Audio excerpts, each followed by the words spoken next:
At first glance, he seems to be nothing more than a humble janitor, but beneath this unassuming exterior lies a methodical assassin. Since you're completely vanished, I don't give a The tension escalates dramatically following a failed mission that nearly costs his fiancée her life in a brutal assault by his relentless pursuers.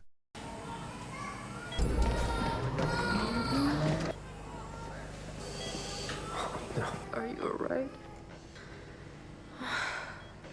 No matter what they said, I didn't tell them anything. Nothing. Fueled by a fierce desire for vengeance, he taps into his exceptional skills and cunning to outmaneuver his attackers. Oh shit, man. I walk back. Demonstrating a chilling precision and unwavering determination as he seeks to right the wrongs inflicted upon the woman he loves.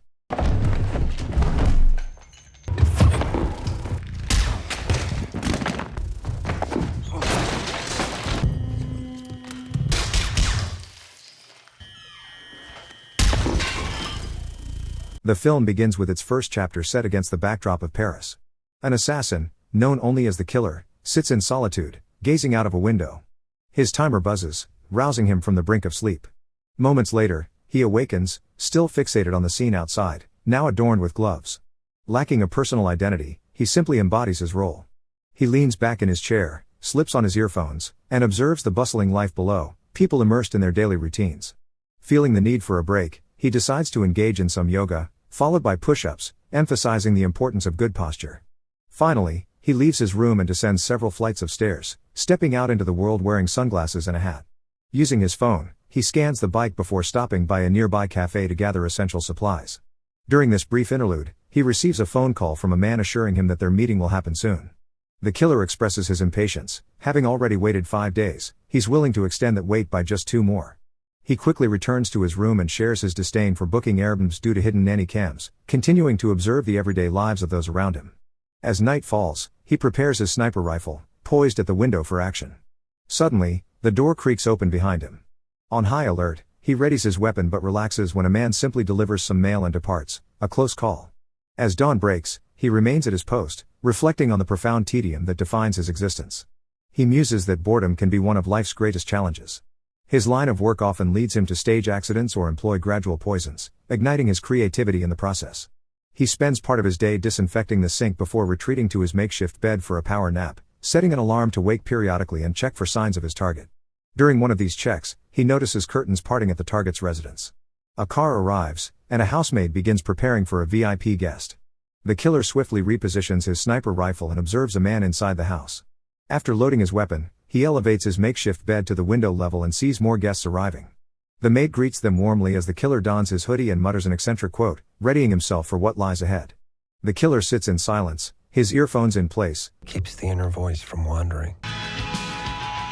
No one who can afford me. I serve no god or country. Fixated on the man through his scope until his watch buzzes, alerting him to an elevated heart rate. He shifts his focus back to the target, who comes into view through the window. In that moment, he delivers a quiet monologue to himself about morality and the factors that truly calm his racing heart. Stick to your plan. Trust no one. Never yield an advantage. I don't give a... The target's wife is also present in the room, and as he takes aim and pulls the trigger, he misses. His shot goes wide, hitting the wife of the target. Instantly, guards react, shutting the blinds and forcing the killer into a hasty retreat.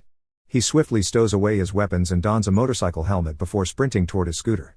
With urgency, he jumps on and accelerates away just as police begin to swarm the area. In a desperate move, he discards his gun into a nearby garbage truck while navigating the streets. Yet, as he drives further, he encounters a heavy police presence. Employing a tactic, he maneuvers through staircases and alleys, narrowly avoiding capture. Eventually, he halts at the base of a flight of stairs and ascends quickly. Discarding his helmet, he heads to the most dilapidated public restroom he can find, the infamous gas station facility. After a quick makeover to mask his identity, he catches a cab to the airport. However, while waiting in line, he spots a police dog, which scares him and instinctively turns away. After cleaning himself up further, he secures a plane ticket and heads to a phone booth to report the incident to his contact. Once on the plane, he notices an ominous-looking man seated nearby.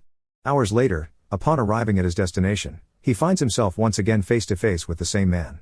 Just then, an announcement echoes through the cabin: the flight has been delayed, offering passengers a voucher and accommodation for the night. Seizing this unexpected opportunity, he accepts the offer and makes his way to a hotel room. In his room, he places a glass cup on the door handle as a makeshift alarm before sinking into the couch in silence. The following morning, he quietly departs from the hotel and heads for his next flight, slipping his earphones in as he ascends into the sky. Upon reaching his next destination, he hops into a car and drives through stunning landscapes, savoring the views. However, when he arrives at a gate and notices boot marks on the ground, instinct kicks in. He retrieves a pistol and vaults over the gate.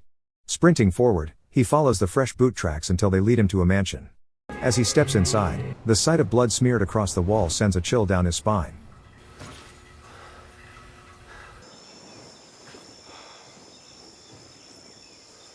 Realizing the gravity of the situation, he immediately calls for help and races toward a nearby hospital experiencing power outages. As he gazes at the woman lying unconscious in the hospital bed, Marcus solemnly informs the killer that she is in critical condition. He reveals that his sister, Magdala, has provided a harrowing account of her attackers, a man and a woman. Despite the terror they inflicted upon her, she managed to stab the man and find refuge in a bathroom. Marcus speculates that the assailants were originally targeting the killer, but fate led them to his wife instead. With a heavy heart, the killer takes a seat beside Magdala's bed, and as if sensing his presence, she stirs awake. In a moment of defiance against her tormentors, she insists that she never revealed anything about him, even under the most intense pressure. No matter what they said, no matter what, I didn't tell them anything. Not about you. I was strong. I know you were.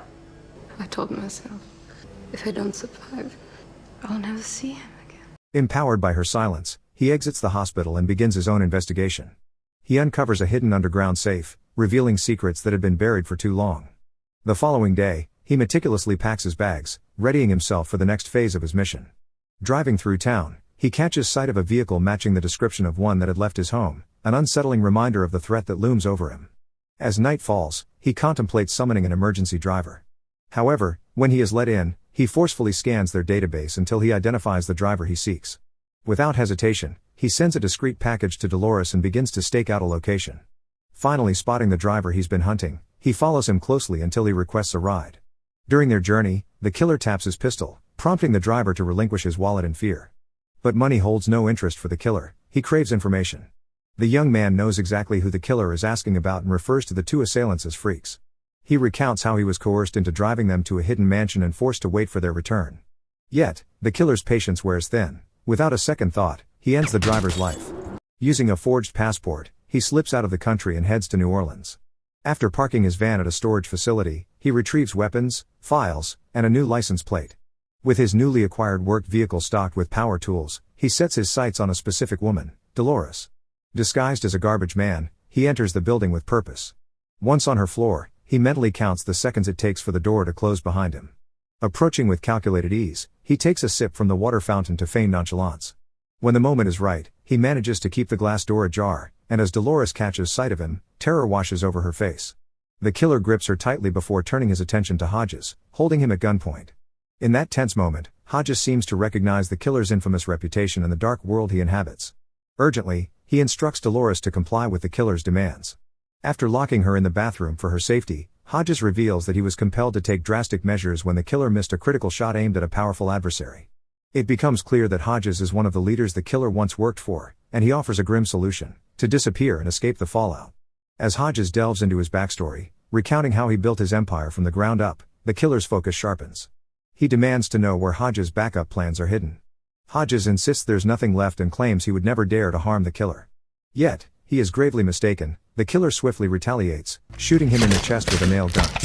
With chilling calmness, the killer informs Hodges that he has 6 minutes to save himself, but the words barely register as Hodges collapses, lifeless on the floor, his time cut short by the killer's miscalculation. As the killer turns his attention to Dolores, he discovers that she possesses vital information about the names he's been hunting. However, her cooperation comes with a condition: she demands his assurance that he won't leave any loose ends. Approaching her, the killer battles an internal voice that warns him that empathy is a weakness. Empathy is weakness. Weakness is vulnerability. Ignoring it, he cuts her free, but disaster strikes when she sees Hodges' lifeless body and faints, overwhelmed by shock. The scene shifts to later that night, where Dolores finds herself in the killer's van for an unsettling drive. When they come to a stop and the killer exits the vehicle, she screams and attempts to flee, but escape is futile. Eventually, she assists him in sifting through files to uncover the subcontractors responsible for breaking into his home. Amidst the chaos of paper and names, one stands out: Claiborne, the client behind it all. Once their grim task is complete, the killer's psychotic tendencies surface as he ruthlessly eliminates Dolores, grumbling about the perpetual need to clean up after himself. With her blood still fresh on his hands, he makes his way to a motel for a brief rest. After meticulously cleaning his van and grabbing a quick bite, he feels an insatiable pull toward Florida, the next destination on his dark journey. Upon arriving at the address provided earlier, he spots several men gathered at the location, each moment drawing him closer to the reckoning he seeks. As night descends, the killer observes the men from earlier leaving their gathering. Intrigued, he decides to follow them, noting one man making his way back to his home. Approaching the property, he encounters a massive dog barking ferociously at him. In a calculated move, he tosses the dog some food, which it eagerly devours before scampering back to its owner. Once again, he exercises patience, waiting for the opportune moment to enter the property, this time, when the dog is absent. He stealthily navigates the yard until he discovers the dog napping peacefully. Seizing the moment, he slips into the house through the front door. Inside, he can hear the sound of water running. The man is in the shower. The killer creeps toward the bathroom, listening as the knobs turn, mentally preparing himself for what's to come. Suddenly, he collides with another man who quickly demonstrates just how formidable he truly is.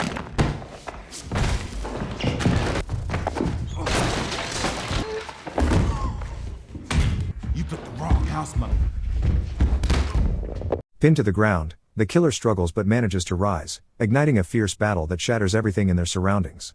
As chaos reigns, the killer uses brutal force, smashing various items into the man's face before attempting to secure him in a chokehold. Yet, the man escapes, and their fight continues, wreaking havoc throughout the house. In a desperate move, the man reaches for a gun but sustains injuries in the process.